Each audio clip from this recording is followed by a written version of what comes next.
Good afternoon, good evening, good morning, wherever you may be watching us. Welcome to Blue Sunday, brought to you proudly on the Jumper Punch channel. Yes, the A team is back in town. Vince, Vincenz. I think we're going to call you the Phoenix. I think. New nickname. Risen from the dead. He's come to see us. Almost. And I'm finally back from Europe. I just walked in the door. So how are you tonight, Vince? I'm a lot better than I was 2 weeks ago, Joe. I can assure you of that. But It is very good to be back. I can assure you. Had a very, very close call, thanks to a condition called septicemia, which I wouldn't want anyone to go through. It is so horrendously painful. But look, without going into all the detail, it was a very close thing. They told me afterwards that if I had gone to the hospital about an hour and a half to 2 hours later, it would not have been possible to come back from. So, I'm very grateful to all of them there at the hospital for how they looked after me and basically saved me. So, puts another perspective on life, and I'm extremely grateful for that. And in light of the recent passings of certain people that we've witnessed lately, whether it be Peter Bosustow about 3 weeks ago, and of course Robert Walls during the week, making the decision to use the assisted dying laws here in Victoria, and of course the tragedy that was Adam Selwood this morning. So just terrible news about all that. Good. I'm still trying to process it all, to be honest. And the Robert Walls one, well, what can I say? There's something about the decision he took that makes me feel uncomfortable. I understand all the logic behind it and all that sort of thing, and but there's just something about making a decision like that just doesn't sit right with me. But anyway, I'll process it soon enough. And look, I just wanted to say I was fortunate enough to get to know Robert Walls a little bit. He was a guest of mine at Carltonian's functions over the years. I remember having him in 2012 when we celebrated the 25th anniversary of our victory over Hawthorn in the 1987 Premiership.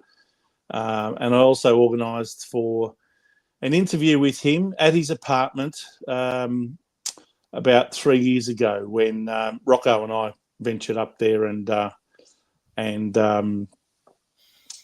Rocco was the one who ended up doing the interview with him. That's something I actually regret now. I wish I had taken part in that one, but nevertheless, I took part in interviews after that particular year.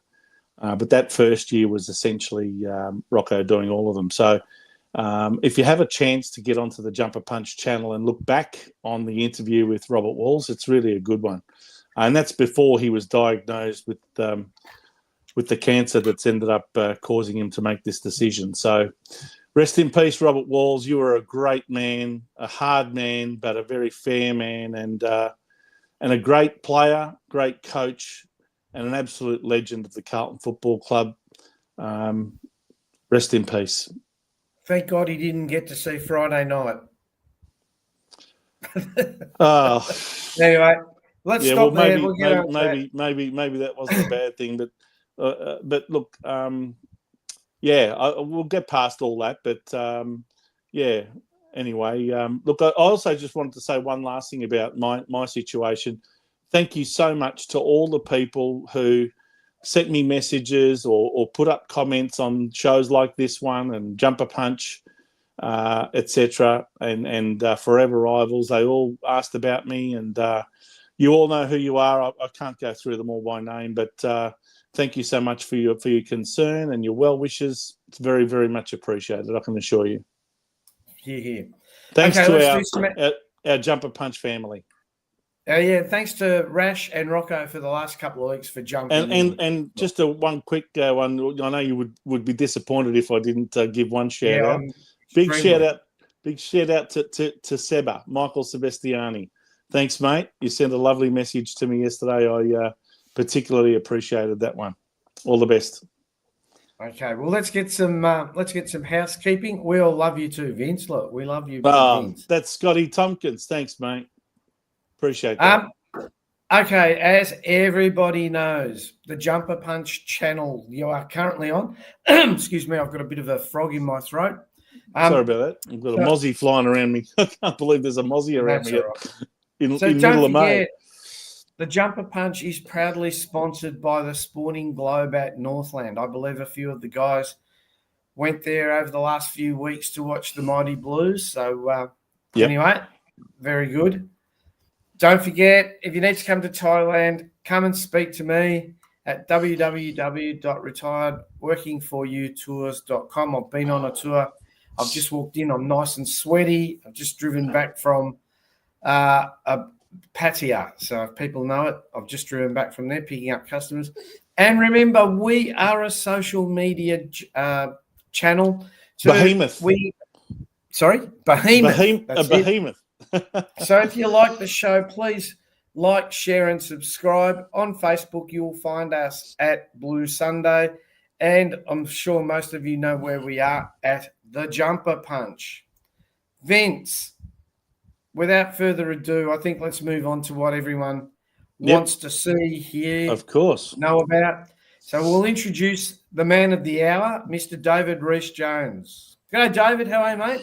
G'day, guys. Yeah, good. Just been back from Sydney, so been up with the grandkids, and that's been the highlight of my weekend. So, 3 grandkids. Granddad, I want some chips. I want a drink. I'm going to have the toilet. Can I make a suggestion? Can I make a suggestion, Reese? Yep. Why don't you make the most of your trip and not bother going to watch Carlton play on the SCG and just go straight to the grandkids' place and enjoy a few extra hours with them instead? Yeah, I would have too, but look, I'm glad I was there because I must admit at quarter time I turned to a few of the people I was with, sort of thing, and I said, "Geez," I said, "Have you, how much rain have you had up here?" And they said, "Oh, the last 2 weeks has been terrible." And I looked on social media and a lot of people criticising the standard of the game, which was terrible, but that ground was terrible. It was not fit to play footy on. And look, their first 2 goals, I think it was Haynes, the first one, slipped over and lost his foot.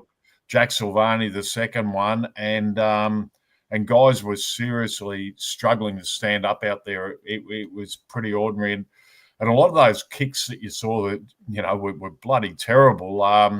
They just couldn't get footing. I mean, to kick a footy, you need to plant your foot, and if that foot's moving, it's pretty hard to bloody kick a ball. So I will give them, both teams, really some latitude for the standard of the game. It was very, very difficult. It looked, to be perfectly honest, the ground looked fantastic. I mean, I remember playing there and it was mud in the middle, sort of thing, but they had cricket pitches in there then.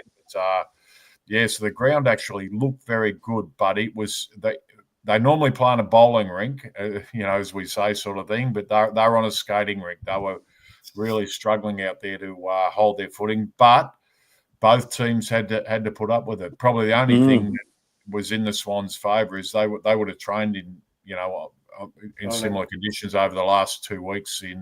Apparently there's been torrential rain up there over 2 weeks, so. You can give them a little bit of an excuse here, but both teams had to put up with it, and we had our opportunities once again. We led the game, which we've done time and time again over this season, and let leads slip, and just haven't been up to it. But we really struggle in that small forward department. We have nothing down there. We have guys. You jump on the AFL app and go through the stats of our small forwards. You go through Motlop, you go through Evans, you go through Durden. They White in every aspect of the game, whether it's kicks or marks or handballs or this or that, or contested possessions, they're average or below average. They are all average or below average in nearly every single statistic that they put on there. And that's where we fall down. That's where we fall down. We've got a good back line. Our back line's doing a terrific job. Our midfield's, holding their own. Our forward line's terrible. We've got probably two of the best forwards in the game down there, but they've got no support. They've got very little support. Ollie Holland. How much do you hold our forward line coach Jordan Russell accountable for that? Well, there's some. I don't know. You can only work with who by the way was a defender. Yeah, but Jordan Russell working with what you could, and I can't understand how guys like Motlop get a game every week. Every single week he gets a game, and he needs to go back and find some form. He needs to, he's not quick enough. He's slow. He gets. Last week he got overtaken by a 6'3" bloke, and he had 2 yards on him.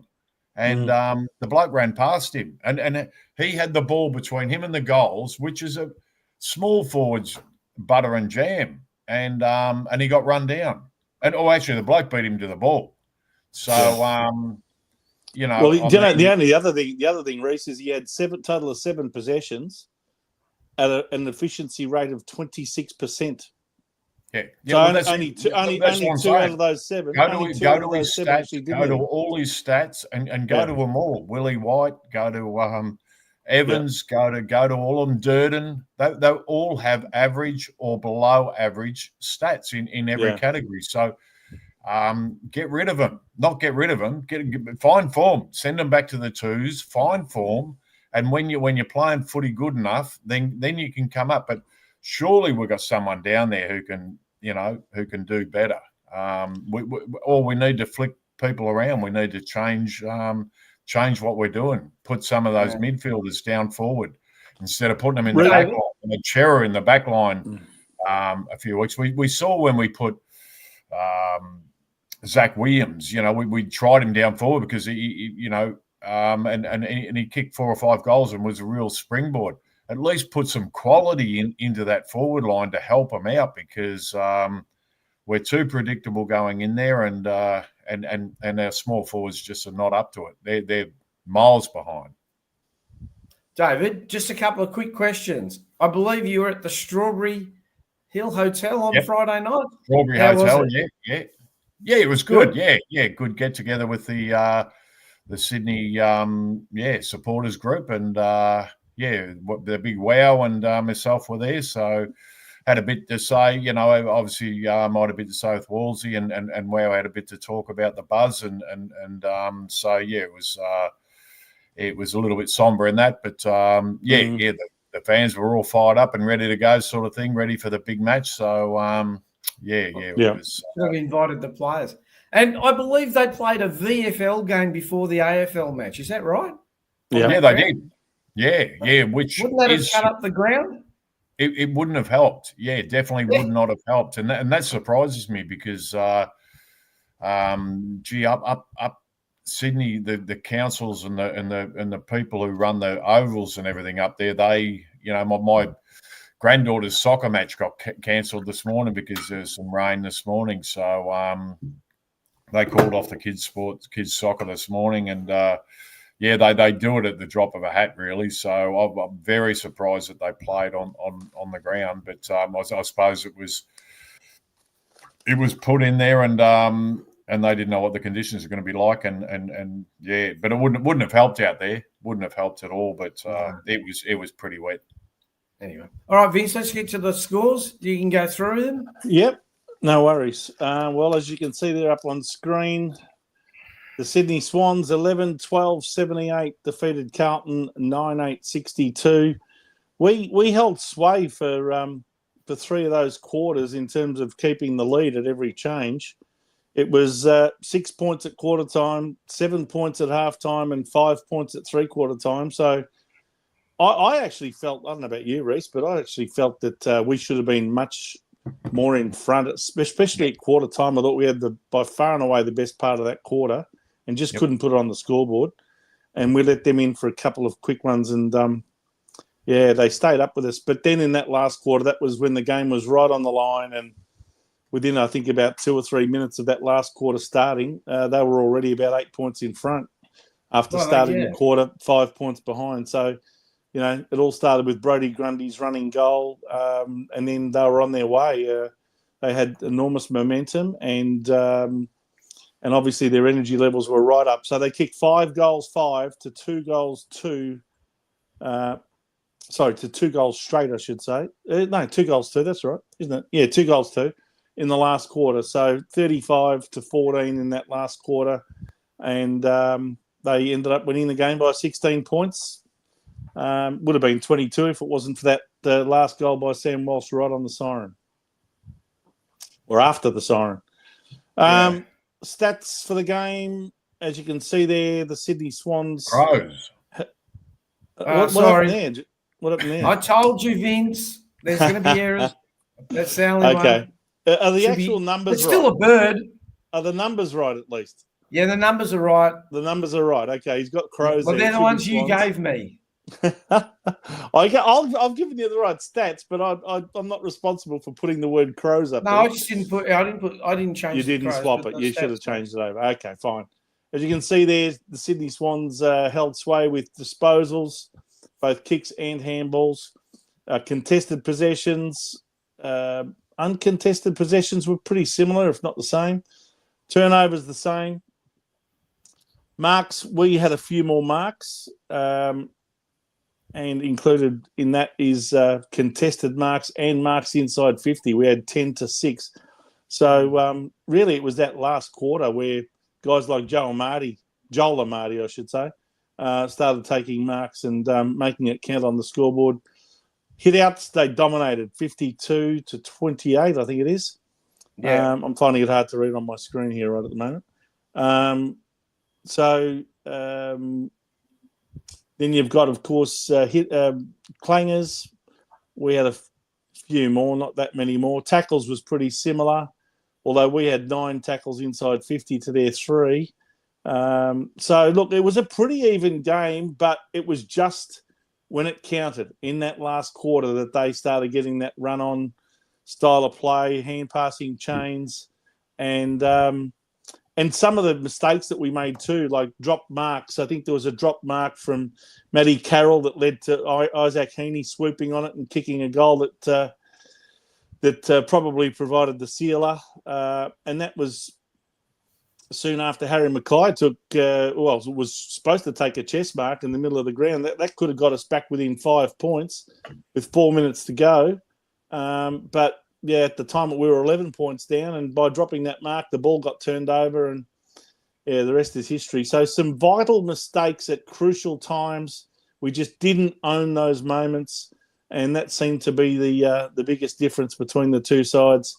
And I also think our pressure dropped right off in that last quarter. Our pressure ratings were over 200 for most of the game, but we just couldn't sustain it. I think it was down to about 170 odd in the last quarter, and that allowed them and their running players, and especially their most dangerous players in Isaac Heaney, Chad Warner, and Blakey there in the back line, setting up plays with precision kicks into the corridor.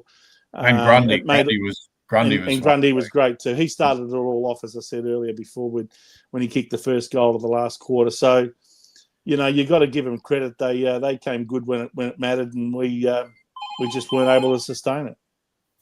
Yeah, it's a story we've had before. It's a story we've seen before. You look at those stats. There wasn't much. There wasn't much in it. Just before you get into it, I'll just finish off. Goal kickers for Carlton: Curnow with 3 goals, 1. Mackay with 2 goals, 1, and 1 out of bounds. Cripps with 2 goals straight. I think they were both in the first quarter. Durden 1, and Walsh there right at the end kicked 1. The only other scorer for us was Francis Evans with 2 behinds and 1 out of bounds on the full. For Sydney, Heaney got 2 goals, 5. Imagine if he had a kick straight. An enormous game, 38 possessions. I think he had over 15 contested possessions, 10 clearances. He was just unbelievable. Amati kicked 2 goals, 3, and Chad Warner kicked 2 goals as well as getting 30-odd possessions. I think the two of them got something like over 40 possessions in the last 2 quarters between them, those two, Heaney and Warner. So they didn't have any Goulden, they didn't have any Tom Papley, they didn't have Logan McDonald and a few others, but they still managed to get their best players to get them over the line. They also had 5 other players with 1 goal. For Carlton, possession winners, main ones were Chera with 34, Hewitt 27, Cripps 26, and Sard with 21. Sorry, Reece, now you can go for it. What do you reckon of those stats? Oh, no, I think they're pretty even, really. I mean, you look at those stats, there wasn't much in anything that really stood out there. But just that their good players were still going at the end.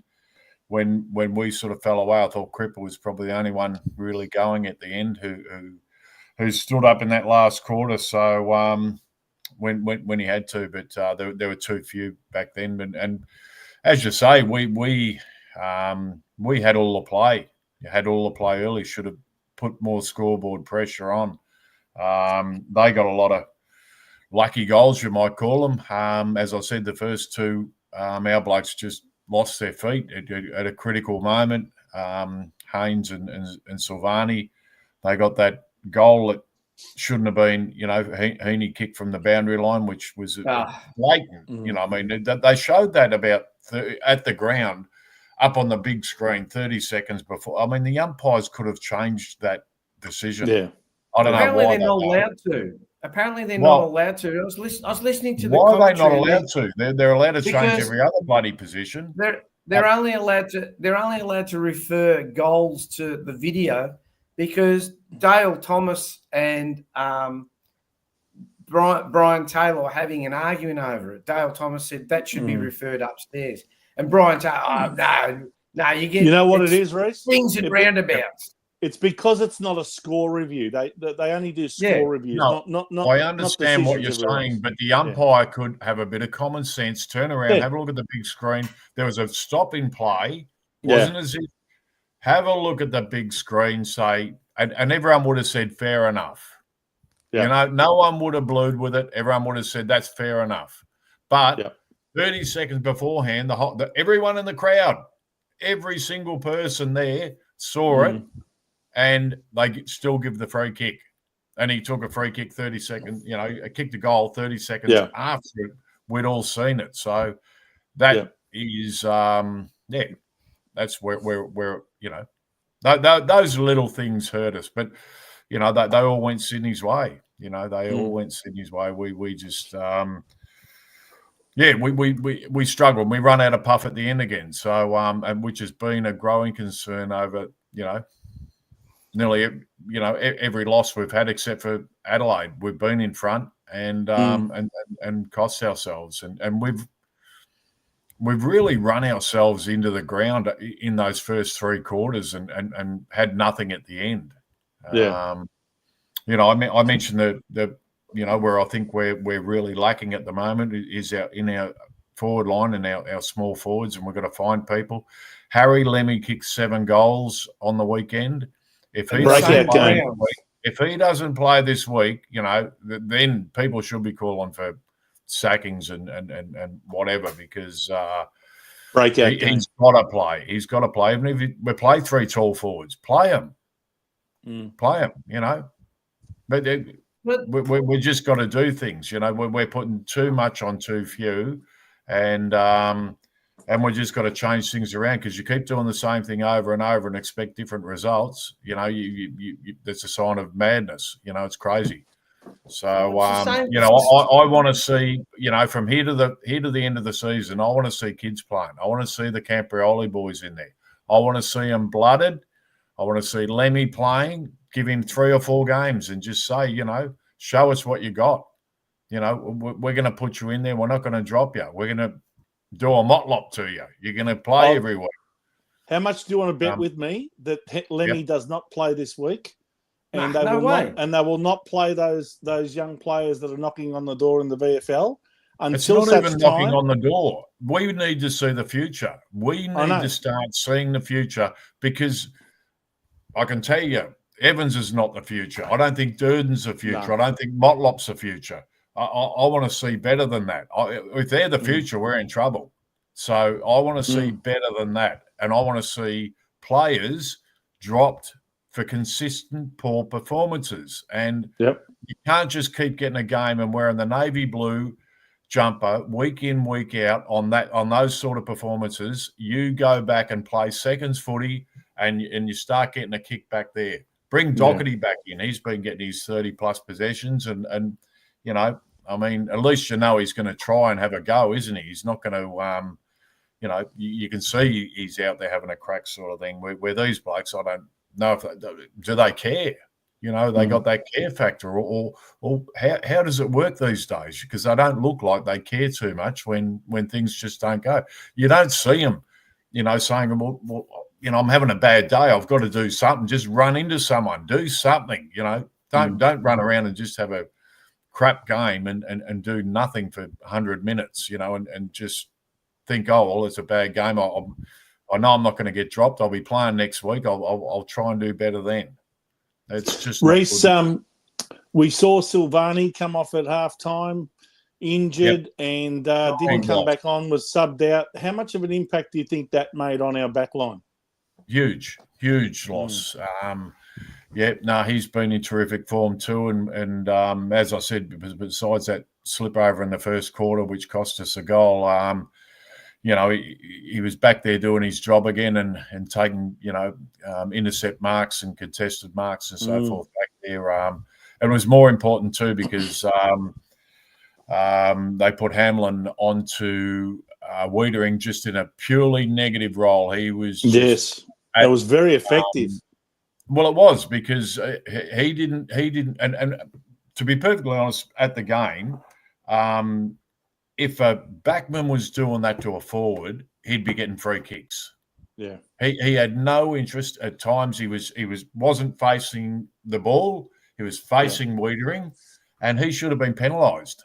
He should have been penalised. If umpires are fair income, you know, if it was a backman doing it to forward, but because it's a forward doing, well, he wasn't even a forward. He's a defender, but he got away with defensive forward. And Wiedering got a bit frustrated back there, and you know, bloody, you know, there was even a goal kicked. Back in our day, you got one. I think there was a goal kicked at the left-hand side end of the ground where Warner kicked one that curled around, bounced, and I think Hambling just pushed Wiedering back and allowed the ball to bounce over both of their heads in the end. I think he shepherded it through, but that's the sort of role he had. I think it would have bounced over their head anyway, but maybe, but it was. You could just see that he was there just to stop Wiedering from intercepting. He had no intentions of getting a kick himself. All his intentions was to stop Wiedering from getting a kick. And fair enough. That's a tactics they use, but I just feel as though Wiedering was pretty hard done by back there in a number of instances. You could see it was well off the ball, and you wouldn't have seen it on the television, but they were at each other for a fair portion of the game, and you know, Wieders was just trying to do his thing, and anyway, it would have happened. What did you make about? Sorry, Joe, go. I was going to say there's a nice question for you, David. I was going to bring it up. Jared, what's his name? Jordan Boyd got flattened, and no one did anything. No, they don't anymore. I mean, you know, that's a bit of a feel for each other, and you watch the better teams. Watch something that happens to one of the Collingwood boys gets flattened like that. They come in. You'll see Maynard coming in. You'll see, you know, you'll see them coming in, and they'll remonstrate, and they'll stick up for their mate, and it's flying the flag for each other. It's having a bit of feeling, you know, for each other, sort of thing. And so twice it happened. There were two. That's the problem with our team. There's no heart. There's no spirit. And to be perfectly honest. Well, you got to fly the flag. You know, you just got to get in there and fly the flag. No one's throwing punches at you, so you're not going to get hurt. You don't have to just get in there and remonstrate. And sometimes it can just, you know, it's just that feeling of mateship, and we're not putting up with this crap. And you know, you want to take us on, you know. It's a lot of push and shove and bluff and bravado and everything, but you do it. You get in there and fly the flag for your teammate.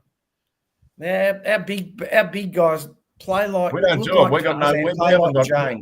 We haven't got players with any shit in them though. They just haven't got it. I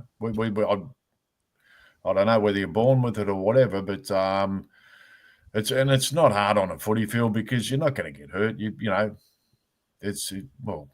it's not like they're going to throw punches like when you played, even just to go in and go, hey, watch it. Well, it's jump and grab, and it's a show of strength of it. It's just and it's sticking up for each other and showing you're part of a team. Anyway.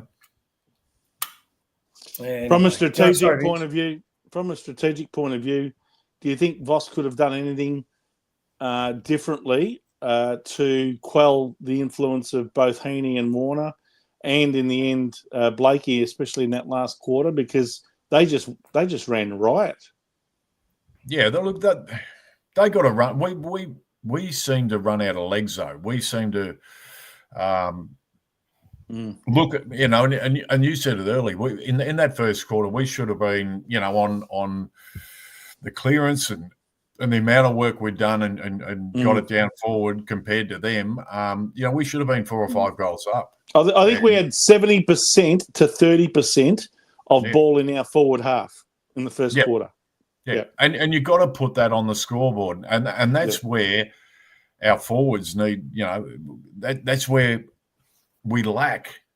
We lack the quality down there, and it falls away very, very quick after Harry and so Charlie. Play 3 tools this week. Play blokes who can play footy, who can kick goals. He's a tool down there, Harry Lemmy. Give the kid a chance. Otherwise, sell him at the end of the year. Get rid of him if he's no good. They should have got rid of him last year if they didn't think he was any good. So why hang on to him? Crazy. What's this, his 3rd or 4th year? Yep. Has not played one senior game yet. No. Neither has Billy Wilson. And try him, try him, play him. We need to see what the future is, because we can't let the season just go down the gurgler and then say, we're going to have Jagger Smith next year. The Campioli boys have got a year under their belt, whatever.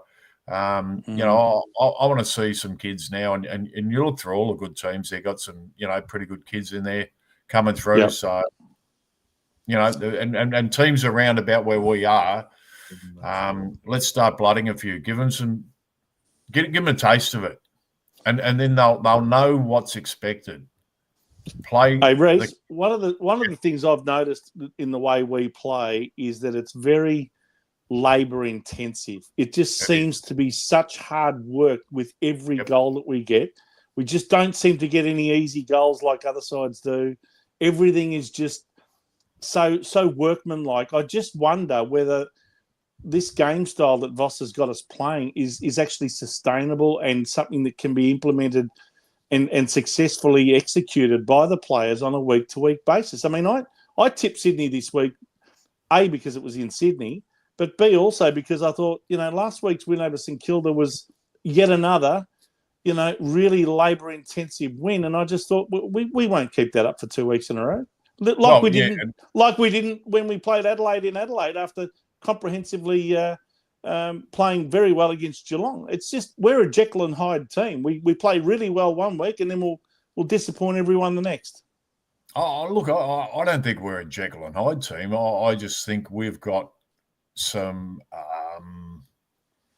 glaring weaknesses in our team and some blokes in there are just not up to it. And they might be, but we're never going to find out because they're never thrown back to the twos and have to earn. They don't go back and even if they do, what did Francis Evans do in the seconds or whatever over the last few weeks? Who knows? Not much. I don't think he's done much at all. He didn't stand out in any of the statistics or anything. No. Why does he get a game? He wasn't in the best players. Why does he he's get a game? He's the new Orazio Fantasia of the team. He's a small forward that does bugger all, and as soon as he's fit, he gets back into the side. Well, every small forward I just can't believe it. I just think our selection. Look, we paid a packet of selection integrity over quite a few years has not been good enough, and No. we've been talking about it. Jackson Binns, we've been talking about for for the last couple of years. Yep. I mean, he should have played more footy by now. He should be a lot more experienced now, and he'd be a better footballer if he was. He's only played 5 games. Yeah. Yeah, but what I mean is, at least he gets the ball. At least he gets it. Others don't get it. Cooper Lord gets the ball. He nearly had, I think he had around 20 possessions. Yeah, he's all right. But, I mean, the others they persist with, they look at their stats. The stats don't lie. They're average or below average in every category. So check them out and understand if these blokes are getting a game, and you're an opposition coach, geez, you'd be doing your work on them and say, look, these blokes, they don't get the ball. They don't tackle. They don't do this. They don't do that. Let's put someone, let's put a Blakey on him. Let's put let's work off this area because, they're not good enough. They got blokes out there who are just not good enough. And we're going to concentrate on Mackay and Curnow and their good players and put them out of business. I mean, James Jordan went to, and I'm glad it's happening. Went to Sam Walsh. Sammy Walsh. Yeah, Sammy Walsh, and did a bit of a job on him.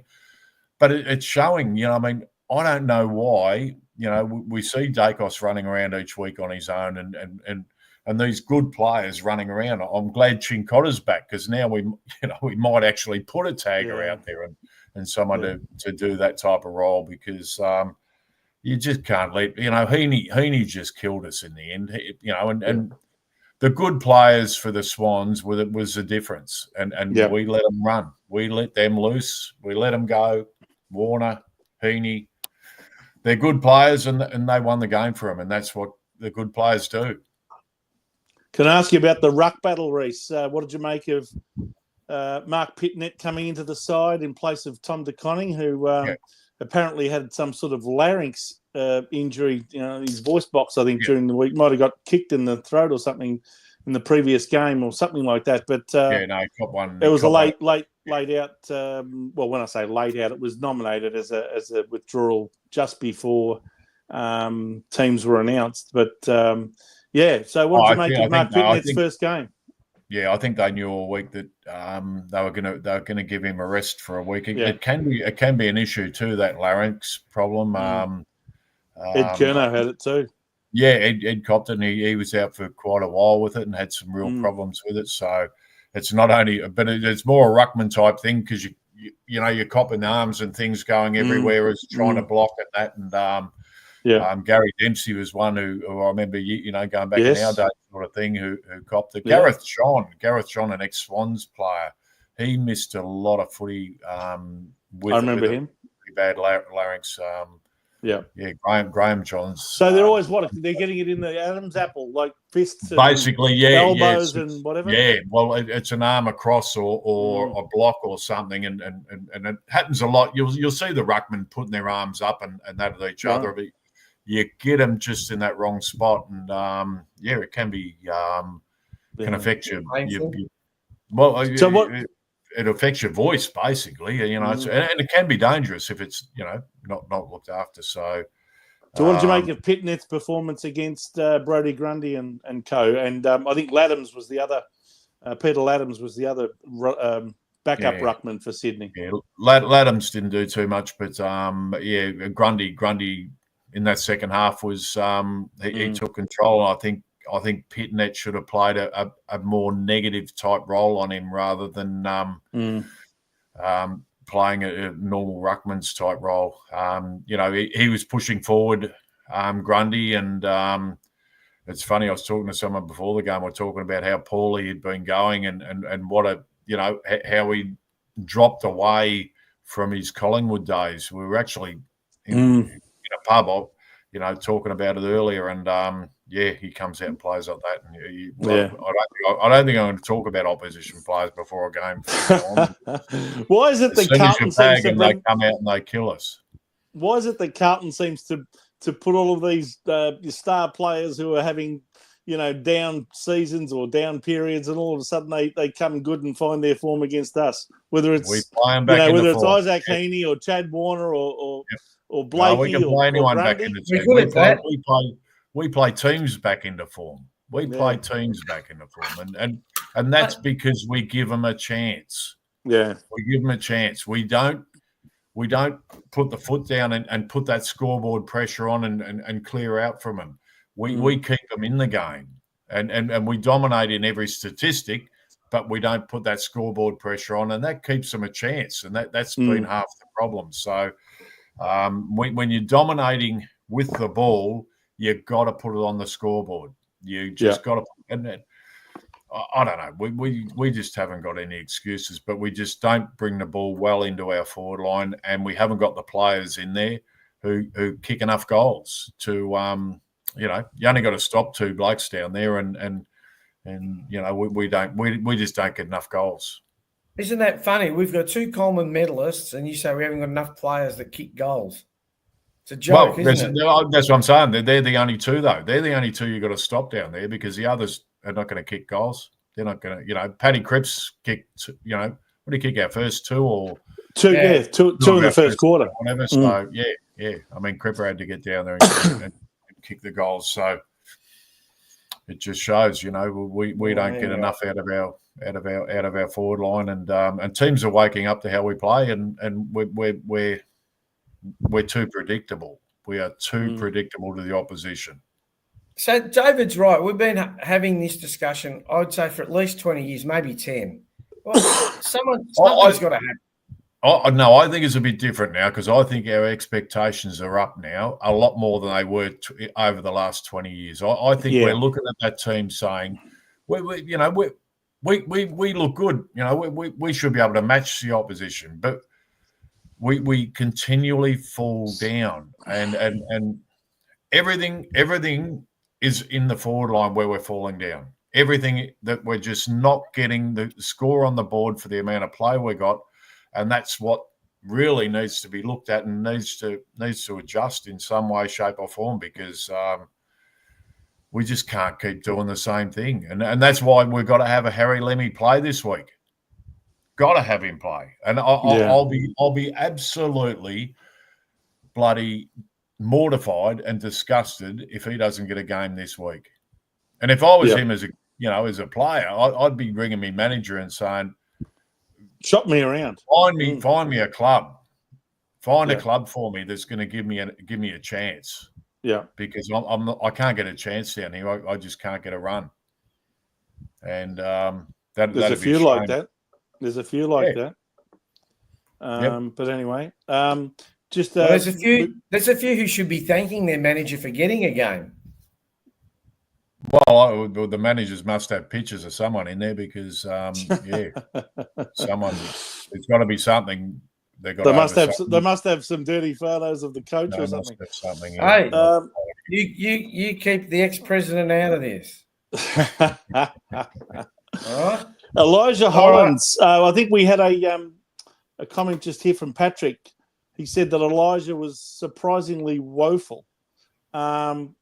What did you make of Elijah Hollins' game? Because I think, sometimes he can look really silky and classy, but then at other times he butchers it and kicks it out on the full.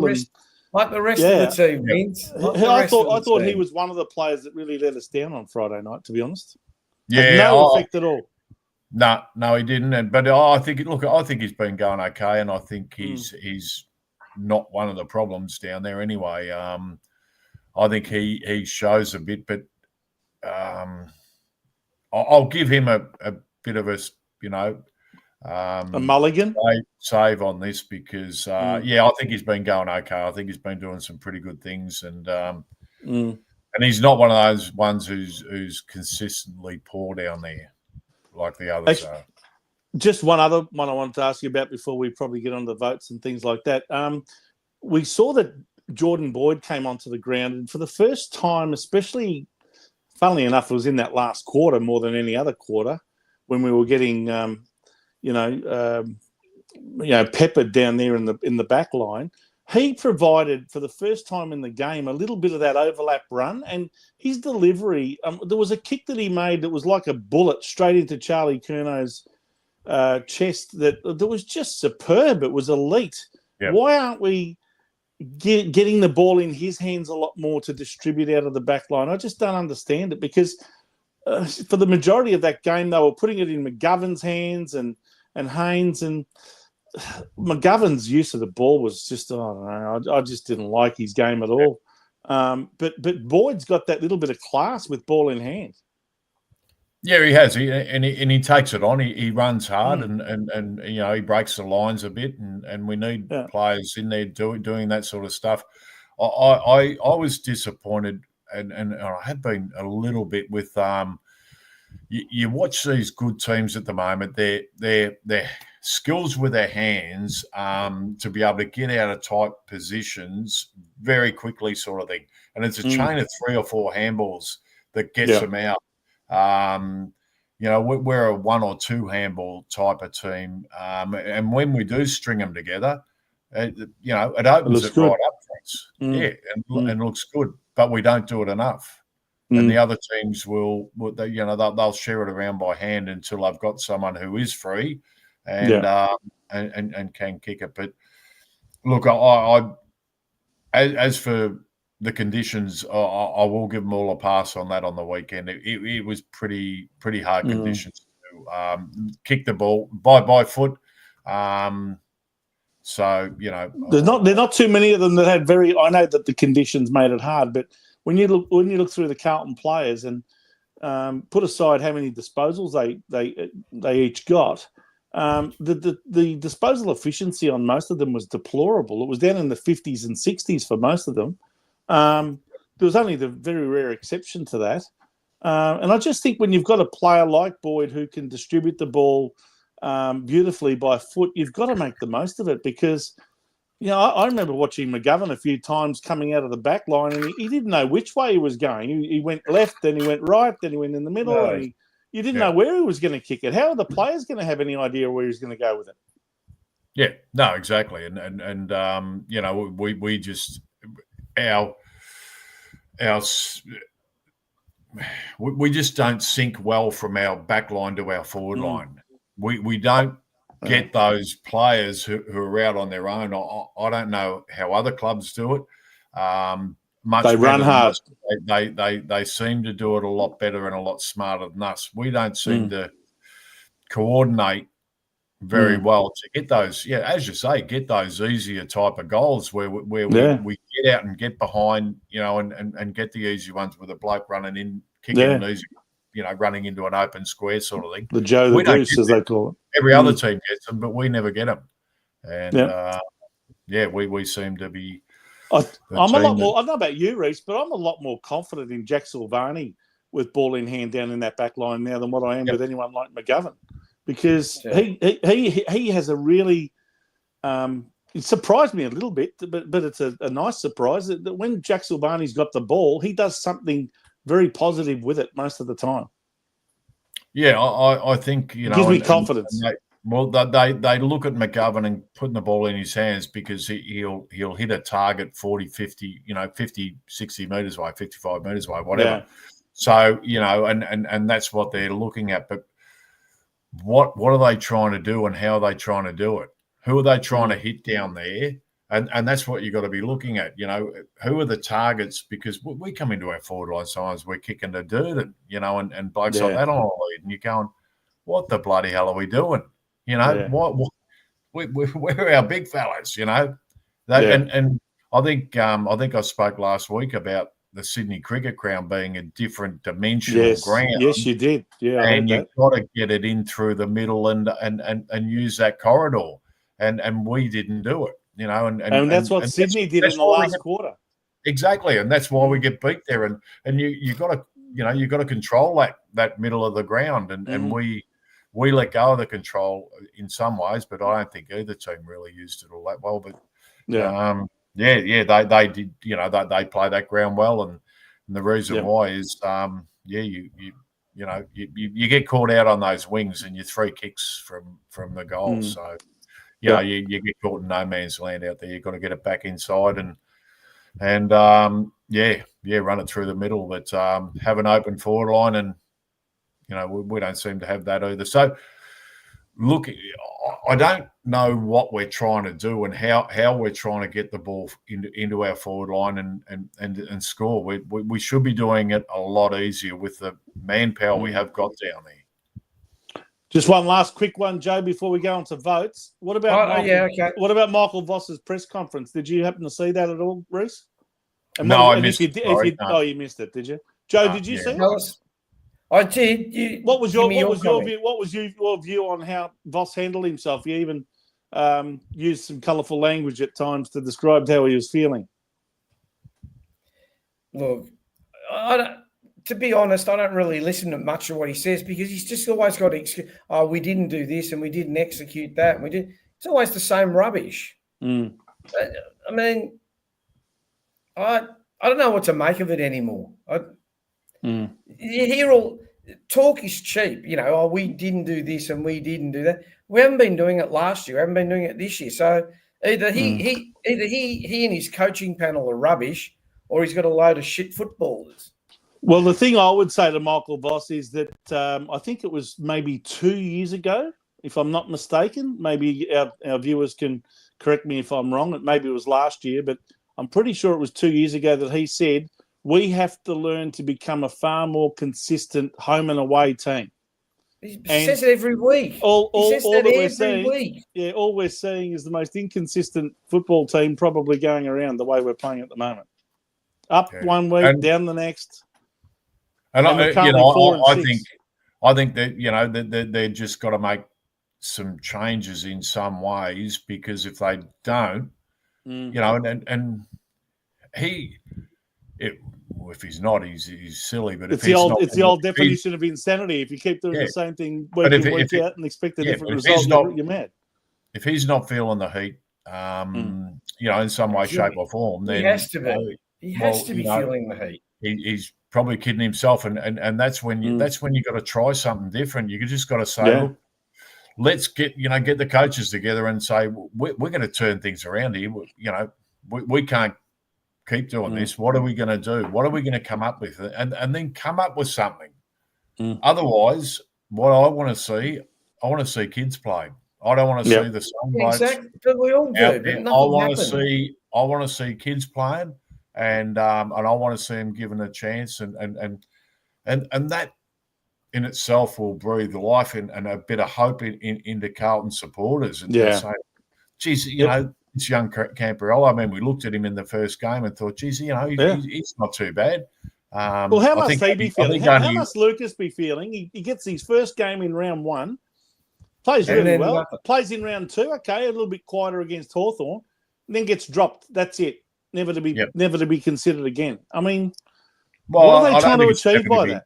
Yeah, I don't think it's never to be considered again. But not saying never, but since then he hasn't been chosen to play a game ever since, and his brother Ben hasn't been given an opportunity yet at all. No, and he's a better one. Well, put it this way: we're going to have some blokes out this week. If Ben Campioli and Harry Lemmy aren't two of them, sorry. No, I don't think Lucas played on the weekend. Sorry. Righto. Yeah, sorry, only one played on the weekend. I noticed. You're probably right. You're probably right. Sorry about that. Yep.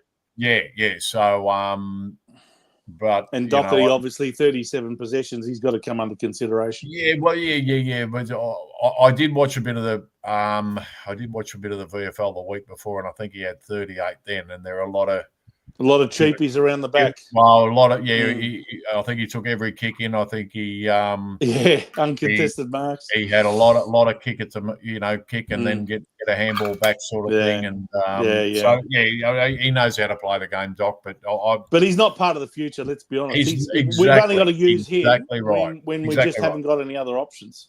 You know, exactly, and that's I think. And that's where the club needs to make him the captain of the VFL or something, and just let him guide some. Make him a leader out there. Say, look, if we do get injuries and whatever, and you know we need you, then we will call on you. But we want you to be back playing, playing the reserves and coaching these kids and getting them better. Starting your coaching career, because he's actually already telegraphed that he wants to get into coaching once his playing career is over. So we might as well start transitioning him into it. Put him out there as a playing coach to get out there and teach these kids and talk to them out there where they should be, what they're doing wrong. Fast track them a bit because our seconds have been pretty poor, and our VFL team over quite a number of years, even though our seniors have been up there. We've been pretty poor, and you look at the teams who do well, and their seconds are pretty strong as well. So we need to be, we need, but we need to be playing the kids because we're not getting much out of these blokes, and then they're around. These blokes are around 23, 24 years of age. I mean, they're not spring chickens anymore. They've been in the system, 5 years or so. So if they can't Reece, I'll make a bet with you. You know who the omissions will be this week? Francis Evans will be omitted. Matthew Carroll will be omitted. What's his name? Will White will be omitted. And it's all the young. Well, we're going to have some injuries too, so I mean that's going to be more the point where we're going to lose a few. Silvani probably. Yeah, I think. Who else? I think Boyd might be concussed. Might be concussed. Yep. Yeah, so he might have a concussion issue. Doherty probably comes in for him. Probably. Yeah, so Doherty's got to play defence if he comes into the seniors. He's not. I don't think he's up to being a midfielder anymore. No. He can't play mid. He can't play mid at all, or a wing. No, he needs to be in that defensive role. And look, he could do that Silvani type role. Not in the same sort of way, but he could help back there in that sort of just having a crack role. Being in there, just putting your body on the line and showing leading by example type role. Be a great battle between the two number 23s this Saturday when Wiedering takes on Jesse Hogan. I'm looking forward to that matchup. And the other one is, of course, Taylor. He'll probably take on Charlie Curnow, I would imagine. Yep. Not sure who goes on to Harry Mackay, but I think there's going to be some. We're getting a bit ahead of ourselves, Vince. Yeah. Charlie's not moving great either at the moment. He looks good at times, but anyway, here's our votes. Paddy Cripps, I gave because I thought he tried right throughout the match. From the start, getting a couple of goals on the board and kick-starting us and doing heavy lifting again. Yeah, look, he's a contested beast. He just keeps putting his body in there and cracking in all the time. Chera, I thought one of his better games for the year, and good to see him getting quite a bit of the ball. And our man Georgie Hewitt, who just should be leading our best and fairest by quite a margin at the moment with TDK out especially. I think he'd be well in front of our best and fairest, and he gets a one vote. Vince? Yes, I agree on Cripps, even though, again, it probably wasn't his most dominant game or even I don't even know that he'd even get a Brownlow vote for it, to be honest. He'll probably get three. I think the Sydney players will dominate the Brownlow vote in this game. But I still think he was our best player on the ground in an overall sense over the 4 quarters. Laid 7 tackles as well as getting his 26 possessions. Look, I gave Charlie Curnow 2 votes because I genuinely think with limited opportunity, he actually presented all night. He took great marks. He kicked goals from all sorts of angles. And he was really the only player keeping us in it. He's the only goal scorer in the third, and I think he was the only goal scorer in the last before that final goal to Walsh after the siren. So I thought he actually presented himself very well and was the most dangerous forward on the ground that could potentially have, ripped the game open for us at some stages. But they just didn't get it down to him enough. I was actually quite happy with the way he played. And I gave Chera the 1 vote for his 34 disposals and 7 tackles. He played a pretty good game, although I still think that Chera he's not all that damaging with the ball. But anyway, that's how I saw it. I marked George Hewitt. I considered Hewitt, but I marked him down a bit because I just thought some of his opponents ripped the game open, like Heaney in that last quarter. I wouldn't mind seeing Chera down play half forward, to be honest. I just think he's got a bit of quality. He's got a bit of class. He gets the ball. He knows how to use it. You mean a little bit like Matt Kennedy used to be for us when he used to go to the half-forward flank and take marks and kick goals? Well, we gave him away. And even like a Zach Williams type, who's got a bit of quality. Put a bit of quality down there. Get rid of the unqualified stuff. If anything, when they take him out of the middle, they put him down on a half-back flank. Yeah. Anyway. And I couldn't see Charlie Curnow getting a vote. But anyway, I had 3 votes, Patrick Cripps, Chera 2. He got a lot of the ball, but like Vince said, he's not damaging enough. He needs to get a bit more penetration, or he needs to learn that we wear navy blue jumper with a white CFC on it. The amount of times he kicked it to a bloody Swans player, and I don't think he was on the take. And George Hewitt, 1 vote. I think George Hewitt just put in. He was very good. Guys, I haven't had a chance to update any ladder, so we will get... Hewitt will still be in front. Yeah, closely followed by Cripps. Cripps or TDK? Sorry? Probably Cripps or TDK. Well, but both of them were pretty even. We'll update it next week. We'll update it next week. Yeah. So now it is time for David to give us the Spirit of Carlton Award. And this week it goes to... This week, I like the way Big Harry's going at the moment. And he's double drum roll. Yes, sorry. All right. Don't worry, I was just talking at the time, but that's okay. But no, Harry Mackay. Look, I think he's he's doing a lot of good hard work around the ground with his ruck work as well as his forward line work. He's kicking goals. He's not, we've seen over the last couple of weeks. I mean, he shanked one and he's had a couple of ordinary kicks, and the next time he's grabbed it, he's just gone through his routine, done it properly, and banged them through. Where I think in previous years that little man in the head sort of got to him a few times, and but he's been able to overcome that as well. But love the way he contests, and if he doesn't mark it, it comes down to the deck, and that's where our small forwards should be. But exactly. They're not. So okay, next week he's doing a great job. Next week, the Giants, Marvel Stadium, Saturday, 12:30 game.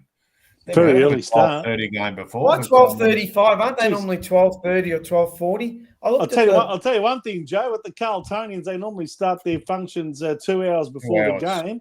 Yeah. They'll be having brunch. They'll be having brunch. At 10:30. There'll be Eggs Benedict on the menu, will there? Something like that. Anyway, menu, the coffee. We have a pretty good record over GWS at this ground, don't we? We do. Yep. Certainly do, and they're not playing at their best either. So they're surprise. Put it this way: you look at the results today, and Melbourne beating Brisbane, and St Kilda getting beaten by West Coast. It's a lot of funny things Richmond happening. Losing to North. You've only got to be a little bit off, sort of thing, and teams will get hold of you. So, and once again, the good players from the good team from the teams are the ones who are winning the games for their respective teams. So put a hold on good players and you'll win. I'm going to put up the tips, but you can talk through why you think this is going to happen. GWS 20 points. Yeah. I'm sick of tipping Carlton and getting beaten, to be honest. So, and normally I talk with my heart. This time I'm talking with my head, and I think GWS have got a better team than us, to be honest, and they seem to play for each other a lot more from time to time. So I think they're I still think that they could be a genuine chance to win a flag this year. I rate them higher than Gold Coast, even though Gold Coast are probably above them at the moment. But I think they're a team that can get on a run and give it a shake. So the way we're playing them with some more injuries, we're gonna struggle. Hopefully PDK comes back, we get a few back, but I want to see Harry Lemmy out there and a Campioli or two and a few other young kids. Otherwise, it'll be GWS by 30-odd points. Vince? We don't compete by much, so. Look, I think yet again we're in a position where we're looking for a response. How many weeks do we say that? We need a response. And we do tend to come good when that's required. But look, I think it's going to be a really close game. I can just see this one going right down to the wire, and it's just a gut feeling. But I think GWS will probably prevail in the end. Just. Okay, well, I disagree. I'm going with Carlton for no other reason than it's being played at Marvel Stadium, and it may be too early for Toby Green to smack someone in the mouth. Probably doesn't get his fist ready till the afternoon. Don't worry, he loves playing against us. Let me assure you, he does. I reckon he might have a bit of a he'll certainly be in the spotlight. That'll be for sure, for good reasons or bad. No, I actually think we'll win only because we have a win-loss. But we do seem to beat the Giants over there. At Marvel for some reason. If it was being played at Energy Stadium, forget it. Well, but the interesting thing is, will we play Hogan back into form race and watch him kick 9 goals? Yeah. Do you think that's anything's possible with our team? Yeah, it is. Although we haven't had many forwards dominate. I think our back line, all in all, has been pretty good this year. I think they've been pretty solid back there. That we've kept teams to really restrictive scores. So Joe, we can't put enough on the board. That's our problem. Now, Joe, you haven't got the leaderboard up there, have you? No, I told you I haven't had time. That's right. So the previous week, I'd caught up because I tipped the 2 weeks before because I tipped Adelaide. I want a recount of votes. I want a recount of all these votes. This show's not all about you and your tipping. Let me tell you, viewers, I'm in the lead.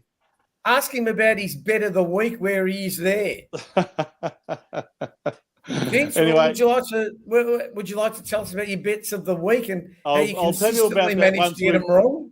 Yeah, I'll tell you all about that once we've let Reece go because he's got better things to do than listen to my bet of the week. And on that, David, thanks very much for joining us. I've got to get going. Thanks, guys. All right. And we'll see you next week. Back from Sydney, so yeah. Yeah, go and enjoy. Go the Blues. Go the mighty Blues. Hopefully we can get on your race. Thanks, guys. All the best.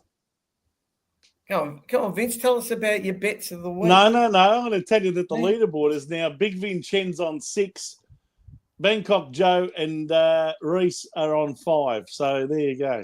We're having a recount after 10 rounds. Now, Vince, I haven't had time to that's all right. Put all the scores up from the weekend. So I'm just going to tell you who the winners were. No, I won't tell you the scores. Yep. I'm sure let's just go whoever won and by how many points. Yeah, so let me go to the app. Yep. And it started on Thursday night. Gold Coast beat Hawthorn by 8 points. Yep. Friday Big night, win. Carlton. Big win. Carlton lost by 16. Saturday, Geelong. Collingwood beat Adelaide by 10 points. Geelong beat Port Adelaide by 76 points. Yeah, big win by Geelong. Fremantle beat the Giants by 34 points. Another big win by Fremantle. And the Bulldogs annihilated the Bombers. Huge win. By 91 points. They'll be baying for blood at Windy Hill. And then today?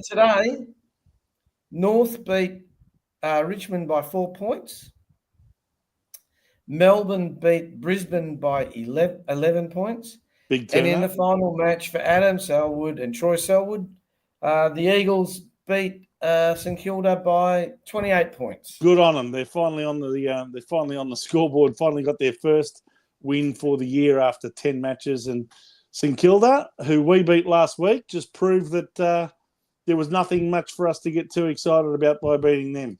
Seeing they come out the following week and get done by West Coast. So the ladder, Collingwood on top by 2 points, then Brisbane clearly second. Then we've got two teams equal for third, Gold Coast Suns and Hawthorn. Then in fifth, we've got 3 teams, Western Bulldogs, Adelaide and Geelong all on 24 points. And rounding out the 8 is the GWS Giants on 20 points. Outside the 8, we have, I don't know who Walleyop is. Is that Fremantle. Freo? Yeah. Fremantle on 20 and Essendon 20. Then in 11th, we've got Carlton, Sydney, St Kilda and Melbourne and Port Adelaide on 16 points. Then we've got Richmond in 16th on 12 points, North on 10 points, and making up the ladder is the Eagles on 4 points. So that's the ladder. So And everyone's had at least one win now, finally. yes. And Vince, it is now time for Big Vincenzo's verdict. So go for it. Okay. Well, this is an accumulation, I think, of 3 weeks' worth of verdicts, seeing I haven't been here for the last 2 weekends. But seriously, the AFL, or what I now refer to as the WFL, the Woke Football League, is exactly that. It is a woke joke. Let's be frank. The game is in disarray, and the AFL itself is in crisis. There's no other way to describe it. I have never seen so many people comment about how dysfunctional that place is being run at the moment. And the people who are in very highly paid positions are proving themselves to be incompetent and unable to fulfill those positions in a manner that gives anyone confidence. I'll just start by mentioning a few recent things, and they didn't all just happen this week. They've happened over the last 2 or 3 weeks. The Lockie Schultz fiasco, the Collingwood player who got hit over there in Perth a week or so ago, or 2 weeks ago. I mean, how that situation developed and how the AFL started accusing umpires of not telling them the truth and all that sort of thing. They didn't get their facts right. They didn't actually ask the umpires themselves what happened. And they had to be one statement, then a second statement that corrected the first one. And then even the second one was wrong. So they ended up issuing a third statement to correct what was in the first one and the second one. I mean, is there any greater evidence you need that Laura Kane is completely out of her depth? The Willie Rioli situation. Yeah. Now, there's another one. We saw 2 players get suspended for multiple weeks when they self-reported for homophobic slurs. I'm trying to remember. I think Jeremy Finlayson might have been one from Port Adelaide. Yeah, he was. And there was another guy, I'm trying to remember his name. Maybe someone in the chat can remind me. He got about 5 or 6 weeks for it. But when Willie Rioli threatened someone else's life, the AFL didn't even do a thing about it. In fact, only Willie Rioli himself suspended himself, and probably with the advice of his football club, to make it look like he was doing something about, taking accountability for what he did. And yet the AFL comes up with a 1-match suspension after all of that was decided. Bloody weak and pathetic. Disgusting. And I guarantee you now, before I let you have your say, if Willie Rioli was not an Indigenous person, and that had been a non-Indigenous player making a threat like that against an Indigenous player, God knows what he would have got. Probably would have been banned for life. Anyway, I'll let you have your say on that one.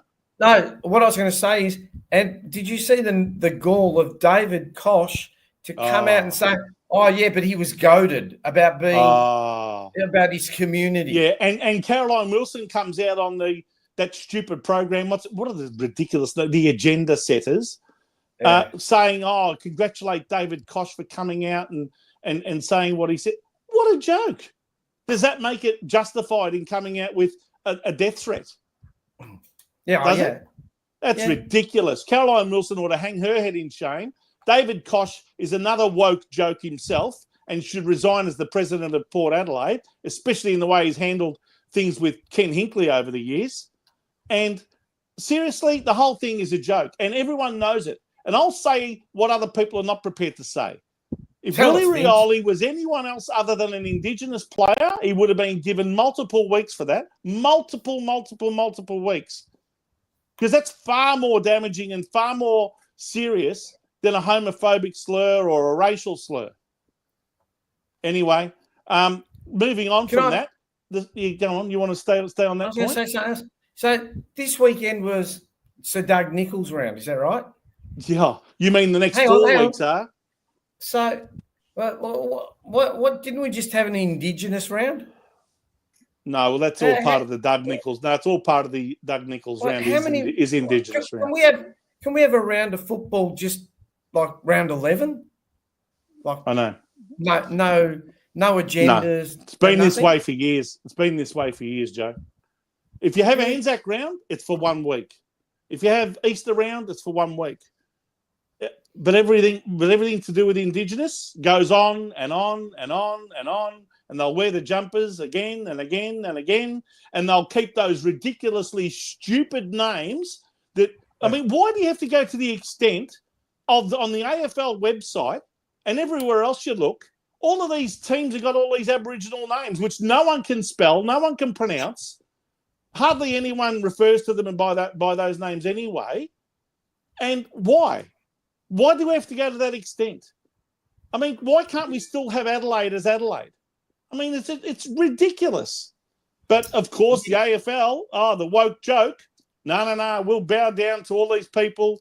All the virtue signalling that you can imagine comes out of the AFL. Yeah. Let me continue, Joe.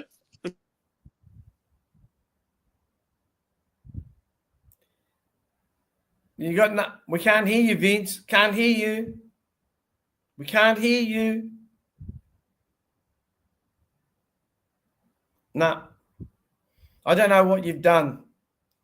What did you do? No sound ever since you touched him. We can't hear you.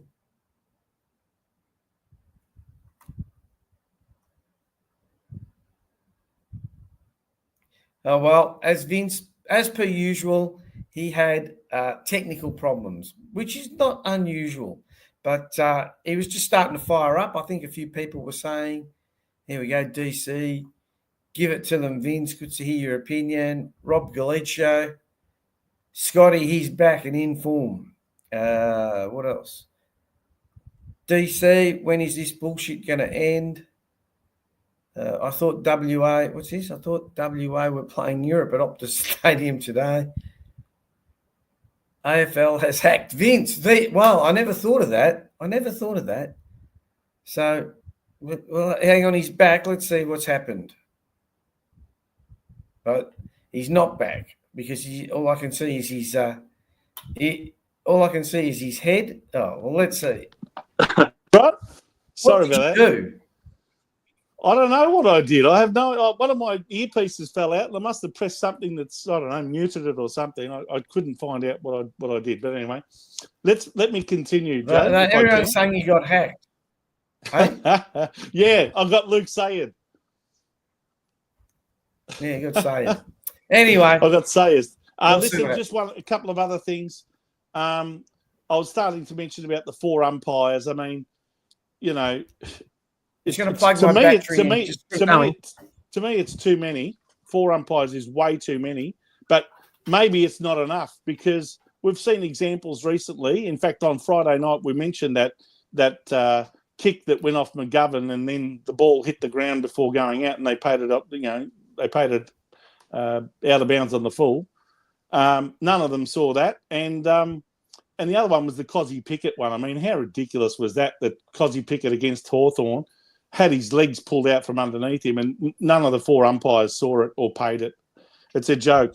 The deliberate out of bounds rule and this, insufficient intent rule. It is another confusing, way too open to interpretation rule, and it's just becoming a bloody joke. It really is. It should just be whoever it come off last, the opposition. Well, why don't they just make the decision, eh? Why don't they just make the decision to make it last touch? Because the rest of it is just a joke. Kicks also, 15-metre kicks are no longer being paid as marks. We've seen a number of kicks that they've even measured that have gone way over 15 metres, and they're not paying them a mark. They're saying play on. You mentioned we were talking about the Indigenous round and how they continue to name teams by their Aboriginal name or whatever. That's just got to stop. I'm sick and tired of it. It's just, and don't get me wrong, I'm not against Indigenous people. A lot of the Indigenous players are absolutely fantastic. They're fabulous entertainers, and they've given a lot to the game. But why should they be singled out? Why is it that we are yet again encouraging this division in society based on race? I mean, there's lots of other cultures and lots of other people from different places, not only in Australia but around the world, that have contributed to the game, but they're not celebrated in the same way. I don't understand it. But of course, everyone in the mainstream media won't say anything about it because they're told to just shut up and go along with it and celebrate it and make the most out of everything. Then you've got what I got to say: the people at the top, Andrew Dillon, Laura Kane, and of course the AFL Commission Chief Richard Goyder, who, by the way, Joe, guess what? He's looking for another 3-year extension. Can you believe it? The guy should be resigning in disgrace. You never see or hear from him when someone from the AFL Commission should be coming out and making statements in relation to certain very important matters, but he is away without leave, as usual. You know what? Never to be seen or heard when it matters, and yet the guy wants 3 years extension to his position as the head of the AFL Commission. What a joke. We need to put tariffs on the AFL. I've just got it from Donald Trump. He said AFL 120% tariff. Well. Anyway, look, that's my verdict for the week. The AFL, it really, I've never seen it at a lower ebb than what it is right now, and they've got so many people in positions there, which, as far as I can see, are purely DEI hires. They're purely there because they're a woman, or because they're Indigenous, or because they were next in line, such as Andrew Dillon. I mean, how the AFL did not get someone like Brendan Gale to run that place, I will never know. It must have been something personal. I just cannot for the life of me understand why they didn't use someone who'd played the game for over 250 games, had success at one club where he came in and it was all in disarray, and he promised 3 premierships within 10 years and everyone laughed at him, and they did exactly that at Richmond. And, I mean, he's been at the head of the AFL Players Association. There's no one more better credentialed to be running the AFL than him. Now he's going to be the head of Tasmania. So the AFL has very incompetent people in charge. Very, very incompetent people. And yet again, the woke joke proved themselves to be just that, with all of their ridiculous DEI appointments in the last year or so or two. And seriously, Laura Kane, not up to it. Anyway. Well, Vince, let's move on. Righto. It is now time for Vince's bet of the week. Right. Now, I'm going to go out on a limb. I'm going to go out on a limb here. I didn't see last week's bet, but I bet it lost. But it did too. In fact, I think it might have even lost, if not the first match, definitely the second match, and probably all 4 of them. I don't know, but I've got a whole. Don't worry. This week I've got a good feeling, Joe. Is that the one coming up for this week? Yep. Right. That's what you wrote to me. Yes. Okay. So we've got first leg is Geelong. we're going to go for Geelong to win by at least 9 points. Now, I don't unfortunately have the fixture in front of me right now. Of course. So Who are they playing? I think they're playing the Western Bulldogs. So I've gone for Geelong to win by at least 9 points at home at the Cattery. I think the Bulldogs struggle down there. Don't ask me why. They're playing such a brilliant brand of football at the moment. Some people even think that they ought to be premiership favourites, even ahead of Collingwood and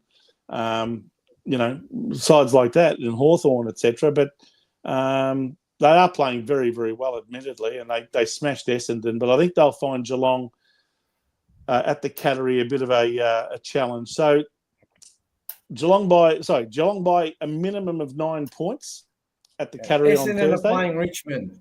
Essendon in the here we go again, in the dream time at the G game, which, by the way, I think is that if they just did this one, I'd be more than happy, because it is actually a really fantastic celebration, the dream time at the G. I've been to a Richmond Essendon game at the G, and it really is quite an entertaining pre-match celebration. So Essendon by a minimum of 21 to fight back from their demoralising loss against the Bulldogs and to beat Richmond by at least 21 points. If they can't do that, they're in real trouble. Hawthorn to win by at least 6.5 points over Brisbane at the MCG. Now, I think we just even saw today that Brisbane are not exactly in flash form. Last week, they only had a draw against North Melbourne down in Tassie. And today at home at the Gabba, which has generally been a bit of a fortress for them, they dropped the game against Melbourne by 11 points. So I think Hawthorn at the MCG, I think you should be able to back them to come back from their loss against Gold Coast and win that game by at least 7 points. And then, of course, the final one is Melbourne and the Swans. I think the Swans will be decimated with a few injuries and also suspensions. Like I think Amati's going to be suspended by at least 3 weeks. So I'm actually backing Melbourne to come here, and we've actually got a 7.5 point head start. So Melbourne to win or lose by no more than 7 points. So there are 4 legs, and if they come off, we get back $130. Okay, guys. So that brings us to the end of the show. Yeah. Next week I will have all the ladders and leaderboards all updated. I just didn't have time today, so that's okay. I'm sorry for that. That's all right. So once again, let me remind people we are a social media show. So we do this show. If you like it, please like, share, and subscribe. Tell your friends. If you don't like it, either log off or tell Vince and I or Rocco or whoever. We're more than happy if it's constructive feedback. This week on the Jumper Punch channel, you'll see the boys on Tuesday night with excuse me. You'll see the boys with the Jumper Punch. It'll be interesting to hear what they've got to say. Wednesday night, you've got Forever Rivals, and I'm not sure when, but I'm sure Paolo will be doing a review and a preview. A preview. So just look out on the channel. And I'm sure you and I, Joe, would both, if I can speak on your behalf as well, like to thank Rocco and Rash over the last 2 Sundays while I was crook and you were over in Europe enjoying yourself on a holiday. Yeah, I came second in the Pope election, if people are interested. When I got then presented my case, they went, we didn't think you were going to show up, so we elected some Yank. I thought that they just couldn't get their heads around, Pope Joseph I. I just said, look, just give me a sainthood and I'll be happy. So just anyway, watch out for that. Thank you to Rocco and Rash. You did a great job, and really appreciate you stepping in, guys. And thanks again for all of the messages that came through again today, wishing me well for my recovery. So I think you can see I only took one Vince's verdict and I'm already feeling back to normal. Yeah. So next week, Vince's new name will be the Phoenix. So Big Phoenix, Big Chans. So look, on behalf of Big Vinchans, myself and everyone else at the Jumper Punch channel, thank you very much for watching. Wish you all a good week. Don't get sick like Vince. And go those mighty Blues. Go Blues. 1, 2, 3.